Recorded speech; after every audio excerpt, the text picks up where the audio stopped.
I literally in my head had pegged that house will never sell. Yeah. Because he built his dream home. And like, if you want that home, you got to build it.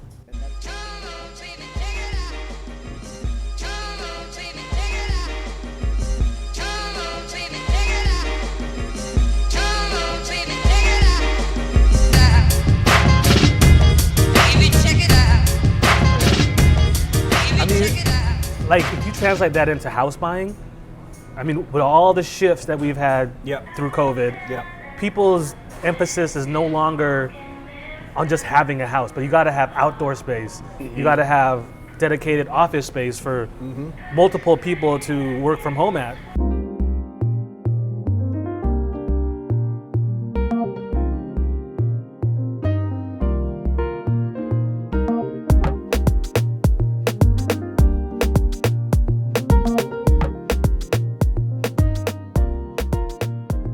So the way people are buying homes now is completely different. The prices have gone sky high, but it's because it's not only a house, it's also doubling as an office space now. So, or a studio, right? And so, I mean, a lot of the properties that are super popular and that go, multiple thousands above list price are the ones that have detached studios or converted garages or just extra space. Like that house down the street from yours, on its own island, architect built, had a fantastic studio detached from the primary home. That thing was listed for what, 1.3? Yeah, 1.3. And it ended at let's say 1.8. Yeah, 1.8. Yeah, and I mean, I had an offer in on it. I tried to belly up, but because it had all those attractive elements, no neighbors in a high density area. It's on a triangular block with no neighbors, literally, unless you consider the person across the street from you. So no one butted up against you. And it had a long driveway, which, you could have parked an RV if you owned one in the driveway. That's not a amenity of West Seattle. There's very, very few footprints. Even like a functioning garage is not an amenity of West Seattle. Yeah, it had a long, wide garage. It just had so much stuff going for the property. And it was also one of those houses, because it was architect built, that you don't see pop on the market. Because when I saw that pop up, like I knew the seller because our kids go to school together. I literally in my head had pegged that house will never sell. Yeah. Because he built his dream home. And like, if you want that home, you got to build it. And that's what you're doing, right? In Bonnie Lake, you're looking there because you need more footprint. You're picking versus location. You're picking the builder, right? You're like, what's the builder that's building out there? Mainview. And so you're looking at a builder. I've never looked at a builder before, and so you already know that like there's a certain quality standard, and the things that you want in your footprint will be accommodated because there's so much more livable space out in Bonnie Lake than there is West Seattle. Did you know that lot that we're talking about was a gas station? I did. Yeah. Knew the history of it. So he built the house on a gas. Top? Well, it got decommissioned and all that, but back in the day, that was a gas station. That triangular block. In a neighborhood. It was a gas station in the neighborhood. In the middle of a neighborhood. In the middle of a neighborhood, yeah. But you gotta remember, these streets here were like for carriages and horse-drawn. The junction here was for a train. That's why it's here. So this is an old neighborhood. Wow, I did not know that. To see where it's at now is pretty crazy. Light rail, 10 years? Light rail, yeah. I mean, I hope I'm still in West Seattle in 10 years, right? I mean, if the way the market's going right now, I might just wait until it hits the top and be BB's neighbor in Bonnie Lake. Yeah. I mean, that sounds good to me by the water. Yeah. I mean, it's like, look, we got Seattle's all neighborhoods, right? Right. And so you got the Central District, you got First Hill, you got Capitol, all the neighborhoods, Fremont, Ballard, West Seattle. Within West Seattle, we also have Del Ridge, the Admiral Junction this way. We have the junction where we're sitting now.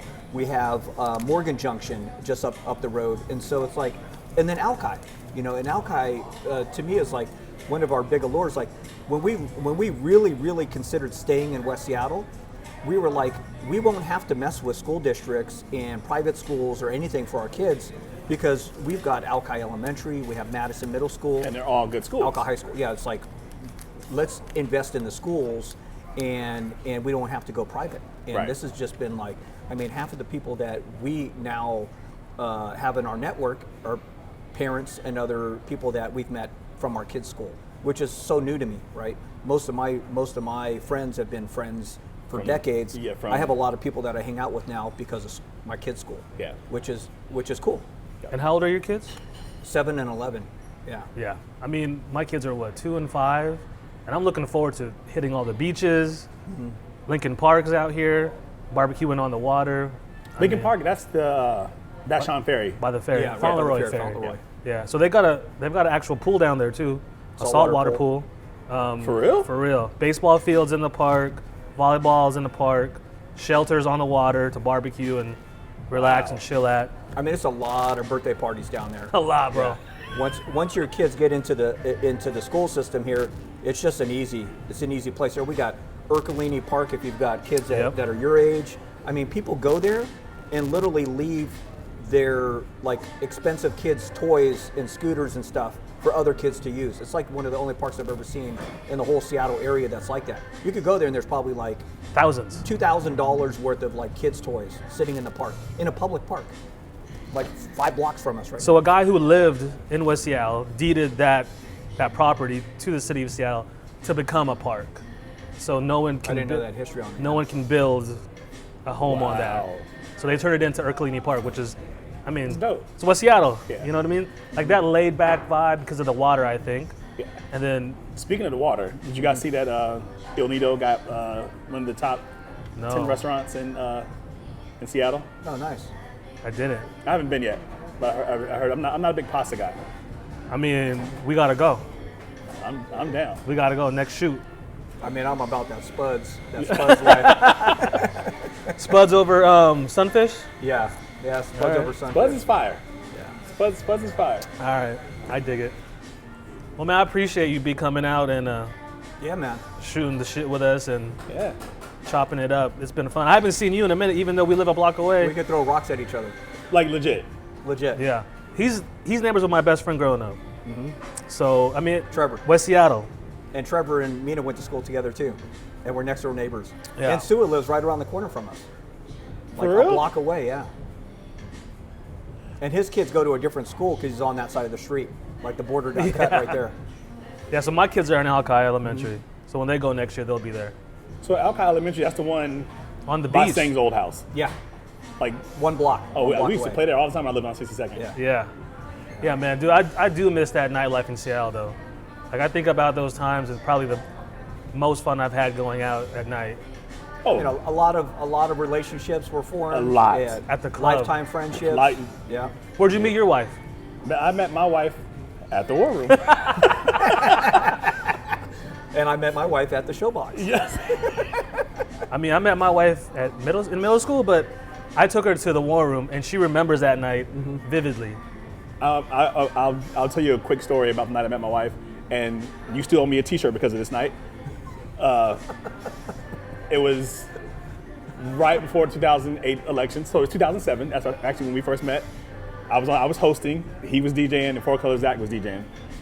It was I think it was 2080s. Yeah. And I saw my wife in the crowd, and I was like, "Yo, I'll be right back." Went down and talked to her for a second. Came back up, hosted again. This guy decides to pull out some what was that? Whipped cream in the can, like the. I don't even know why I had that. Yeah, no clue. And there was multiple cans. Starts spraying all over the place. What? By the time I left that place, I smelled like spoiled milk. Like it was That sounds terrible, but a good time. ruined one of my favorite T-shirts too. I had no apologies either. Zero. It was good times, man. Yeah. We We had had some good nights. so many white parties at the War Room, all kinds of stuff. I mean, all our birthday celebrations for everyone. Yeah, everybody. Death celebrations. Yeah, Man, man. We had all that stuff over there. I mean, it's like, you know, again, can we recreate it? Probably not, but at least we have literally all those memories. Yeah.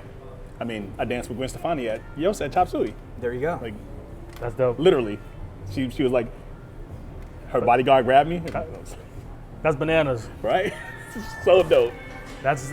I wish there was video for that. Is there? No. This was pre-video. This was pre-video This is phone. pre-MySpace days. So it was like There was no footage. I mean, we're really dating ourselves, fellas. Majorly. Yeah. Majorly. But it's all good. Like the moral of this story is come to Seattle. Yes. Come to West Seattle. Come check the vibe. Enjoy the water, stay a while, and make some friends. The Seattle freeze, to me, is not a thing. No. I mean, I could be considered an outsider. For sure. And I was accepted with open arms by you, Marcus. I mean, I can go on and on with names. And it's just, there's something special about the Northwest to me.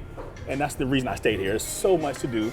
Yeah. At all times, you can be doing something. You can be going somewhere, whether it's on a hike or if it's just to walk the junction, grab a slice of pizza, just hit the there's water. something to do at all times. Yeah. Yeah, man. And I think the other thing that happened since I've been here is the weather's changed. Like Yeah. we have long summers now. Yes. Summers in Seattle are like I got the an air best. conditioner at my house now. Us too. You know, like Last that's summer new. we had ours That's new. installed. You guys are not Seattleites, bro. I got a basement. I got mine at Costco. I'm a Seattleite. I got that's hilarious. That's the truth though, man. Air conditioning here in Seattle is a thing. When I go show homes, whenever we see an air conditioning unit, eyes perk up. Yeah. You know, little things like that are making it easier for new people moving in here to feel comfortable. So So, as an agent, you know, with everything we're all struggling with, lack of inventory, high rates, what are you doing to make sure your clients kind of win offers in an area like West Seattle? So I appreciate you asking that question. I'm not gonna tell you on camera because I want people to call me. But we do have ways to position these offers in a way that is accepted, and personally, we beat out cash offers and offers without escalation caps, That's awesome. right? Because Yeah. we're able Relationships, right? relationships, absolutely, He has a good lender. and great lending, lenders who can close in 15 or less days. That's a wrap. Fuck it, we're done. Bro.